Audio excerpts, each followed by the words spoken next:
इसी कारण स्वामी विवेकानंद जी ने शरीर छोड़ते समय यह कहा कि मेरा शरीर छूटेगा, काम नहीं छूटेगा, क्योंकि जब लक्ष्य शिव हो जाता है तो उसके बाद शरीर छूटने पर भी हमारी गति बनी रहती है,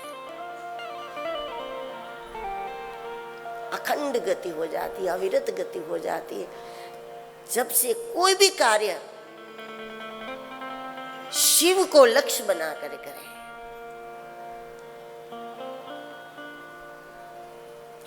चाहे समाज का काम है, चाहे अपना अपना व्यवसाय है, जो काम हम कर रहे हैं उसे हमें जो भी कुछ प्राप्त करना है, उस प्राप्ति के द्वारा हमें ऐसा कुछ काम करना है जिससे हमारा शिव प्रसन्न हो जाए, जिससे हमारा जीवन सार्थक हो जाए, जिसके लिए आए हैं वो तत्व प्रसन्न हो जाए। उस हेतु से हम जो भी कुछ करेंगे उसमें हमें अविरत गति प्राप्त हो जाती है, और वो क्षेत्र आपकी महानता का कारण बन जाएगा। दुनिया में आपको दिव्यता, श्रेष्ठता और महानता की उपलब्धि उसी क्षेत्र से होगी जिस क्षेत्र में आपने लक्ष्य शिव को मान करके आरंभ किया। फिर काम सामान्य हो सकता है, लेकिन लक्ष्य अद्भुत हो तो वो मार्ग शिव यात्रा बन जाता है।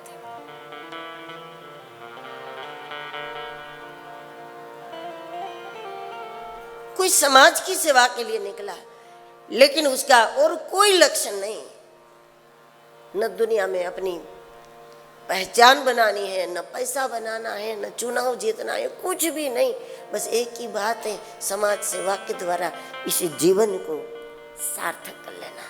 इस दृष्टि से अगर आप निकले तो निश्चित रूप से वो शिव यात्रा हो जाती है। वो कार्य करना भी शिव यात्रा है।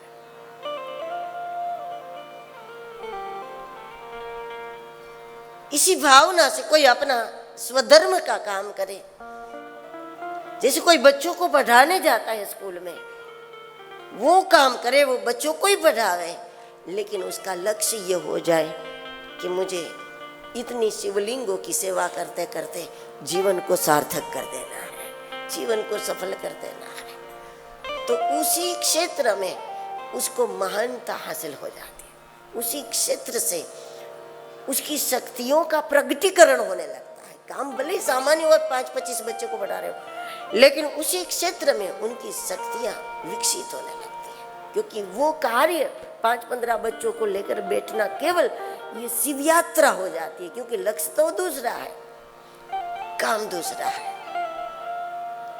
जीवन सिद्धि, जीवन की सार्थकता और अपने शिवत्व को प्रसन्न कर लेना है। इस हेतु से हम हमारे द्वारा हुआ साधारण काम भी ज्योतिर्लिंग की यात्रा है, और उस मार्ग से व्यक्ति को महानता की उपलब्धि हो जाती है, और जल्दी हो जाती है, बहुत जल्दी, क्योंकि शिव आशुतोष है, उसी को संतुष्ट किया जा सकता है जो आशुतोष हो,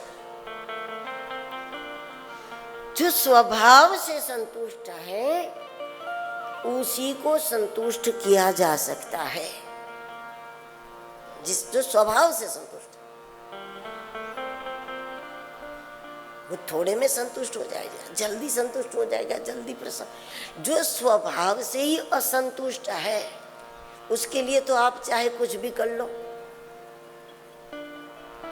कितना भी लूटा दो, अपना सब कुछ लूटा दो, अपने आप को लूटा दो,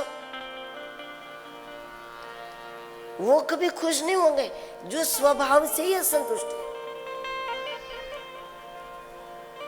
उसको प्रसन्न करने का कोई उपाय नहीं।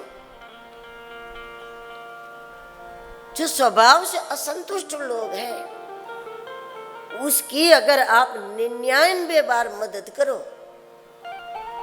और एक बार न की तो वो आपकी बुराई उनके पास जाकर करेंगे जिसने उसकी एक बार भी मदद नहीं की थी। जिसने कभी उसकी एक मदद नहीं की थी, वो वहां जाकर के आपकी बुराई करेंगे जब आपने एक बार मदद नहीं की, 99 बार की। एक बार मात्र न करने मात्र से वो बुराई तो करेंगे, लेकिन वहां जाकर करेंगे जिसने कभी उसको पानी नहीं पिलाया, उसकी कोई संभावना नहीं है। आशुतोष को ही संतुष्ट किया जा सकता है,